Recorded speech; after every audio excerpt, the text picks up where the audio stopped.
Hello, ladies and gentlemen. Good day, and welcome to your Bitcoin show. I want to talk about Bitcoin. You know what? Thursday, the Fed's coming out. They're going to have a little chat. These central banks now are turning on Bitcoin. They realize they're starting to see what it can actually do, and how it could become too big to fail. And they're going to put their foot down a little bit, I think, but it's going to be ineffective ultimately in the end. Uh, because they have created a monetary system that is unsustainable, and the fiat currencies are going to start going down in 2022. 2022, I think, is going to be the big year for Bitcoin. And so whatever smash that they can do on this side to bring that price down on Bitcoin, hold it down through this year, is going to yield probably buying opportunities for you guys. They're giving you a chance maybe to get in a little bit lower price before your friends and neighbors. I'll tell you what's going to happen with your friends and neighbors out there and everything. What we've been looking at is about 99% of the population out there, like last year, didn't have any cryptocurrencies, no gold or no silver, you know. And over this past year, about 1% more of the population has actually moved into these asset classes, pretty much doubling the amount of people who are holders of these. So instead of being 99% of the people out there, your friends and neighbors that don't know anything about it or anything, now it's doubled the amount of people that know about it. So now it's like 98%. So still 98% of them out there are still wandering around these days, all in dollar. Dollar is what they use.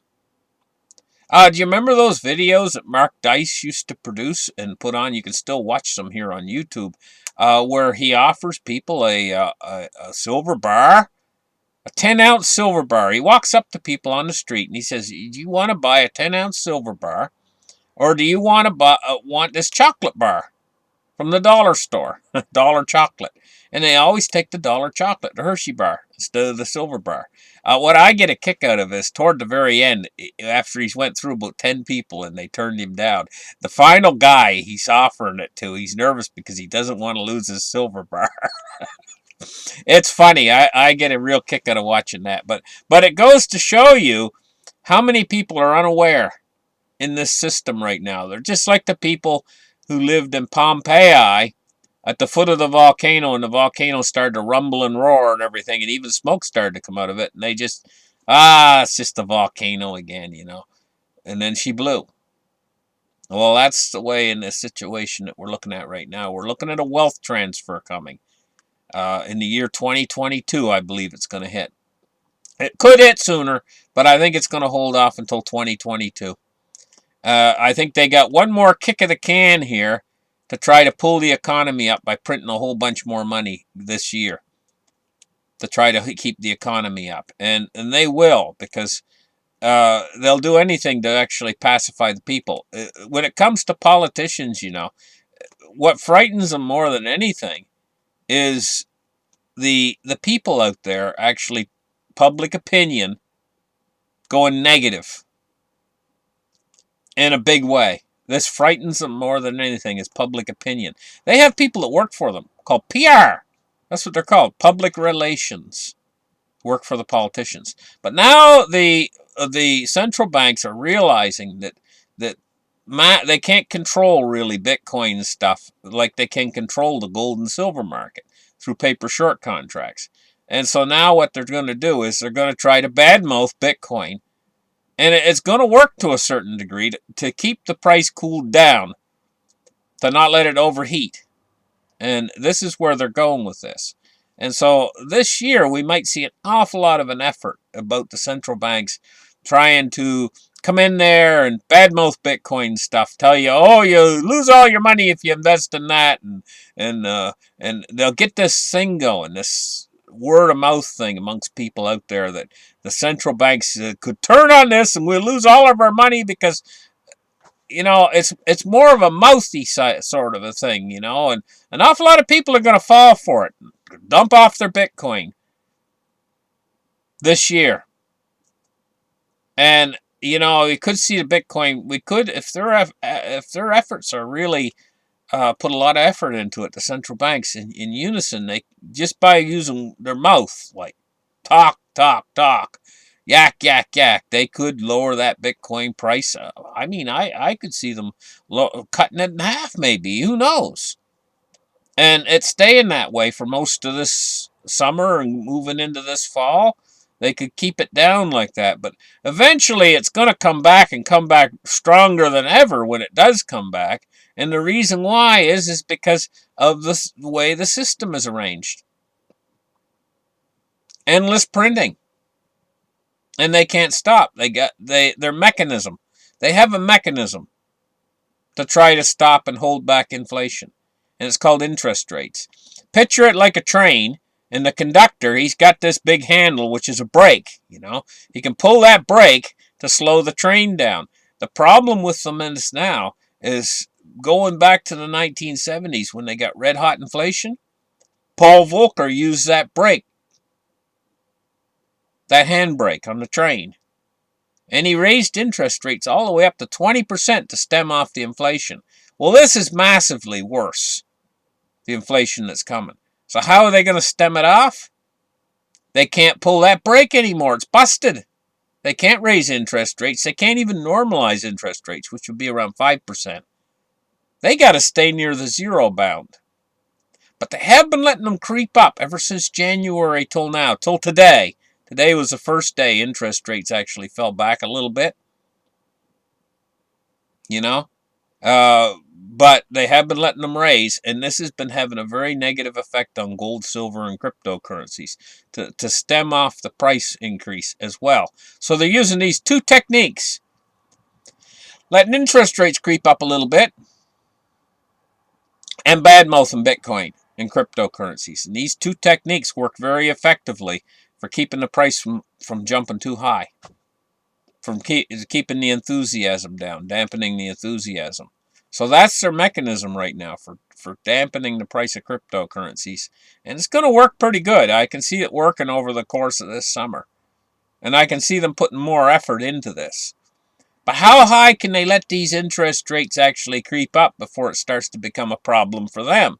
Because it can blow up the entire world financial system if they let them go too high. So they do have a limit. And I think the limit's probably around just under 2% on the 10-year. I think that's how far they can let it go. Just around 2% on the 10-year. Before they have to actually step in and say, hey, we got to cool this off and we got to lower these interest rates back down again. Now, that's on the long end of the yield curve. On the short end, they can't let it move at all, hardly. They got to keep it tight near the zero bound, not let interest rates go up.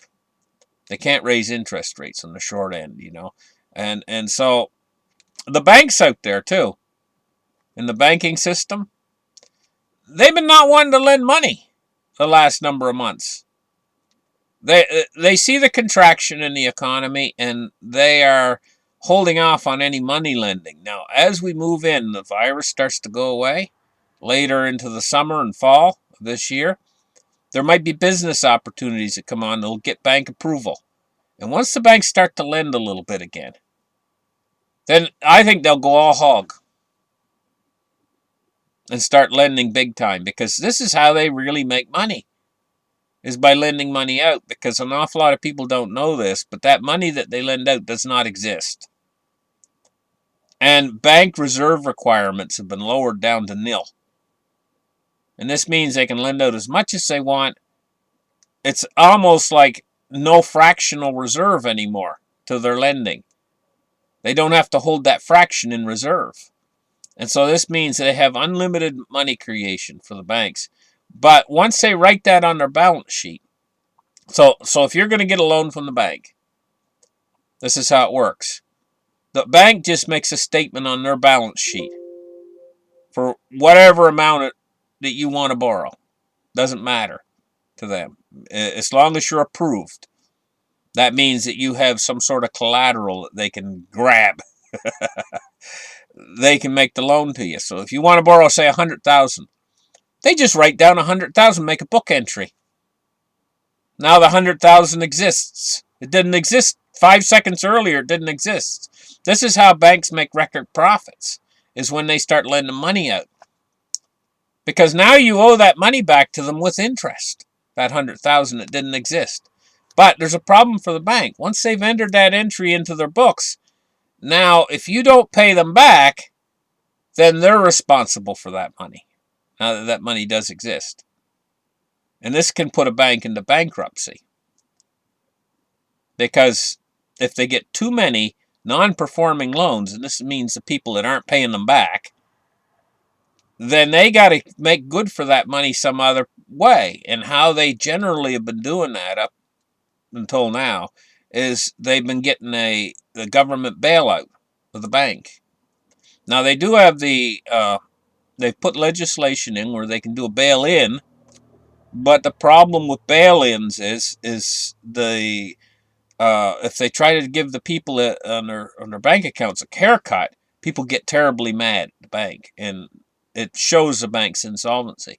Isn't it easier for them just to go to the government and say, well, hey, we need to be bailed out? And the government says, sure, here, just put it on our tab. Well, who pays the government's tab in the end? It's taxpayers. It's a racket. The whole thing's a racket. It's a criminal enterprise that we've been living under for a number of years now. It's a Ponzi scheme. And so in 2022, this Ponzi scheme's going to start to come crashing down. And what's going to crash up in the opposite direction is gold, silver, and cryptocurrency. So they don't want you packing it. They don't want you holding it. Especially cryptocurrencies, because it's probably going to make the biggest gains when this system comes down. This banking system and everything else. And their currencies are going to become worthless. And probably the biggest money is going to move into crypto. Gold and silver are going to catch an awful big bid too. The real physical. Don't be holding the paper, because they'll settle that in dollars.